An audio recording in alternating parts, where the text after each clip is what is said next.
जय मिथिला, जय मैथिली। हम कुमार संतोष सब गोटे के प्रणाम करै छी। एकटा नया रचना लऽ के एलहुँ हेँ, आशा करै छी जे अहाँ सबके नीक लागत।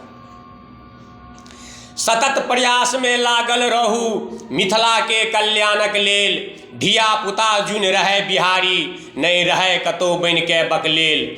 देख रहल छी संगत के रंगत, निशा के पग पग व्यापार, लाचार भेल कानून के लाठी, ठाम ठाम पर अत्याचार।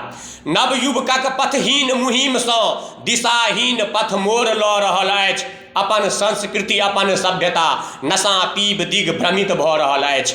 अहिना जँ किछु दिन रहत तऽ नहि मिथिला नहि ठाम रहत, बेलगाड़ी में डूबल रहत सब, आधा पौआ पीब पड़ल रहत। नशा मुक्त बिहारक टोटमा मात्र पहेली बुझा रहल, जहि पटार घर घर में दारू जोक जकाँ ई पसरि रहल।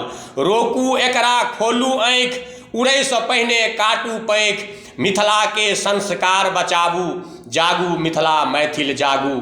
मिथिला के संस्कार बचाबू, जागू मिथिला मैथिल जागू। सब गोटे के प्रणाम। एकरा ध्यानसँ सुनब, एहि पथ मुहिमके आगू बढ़ायब और विशेष की कहब,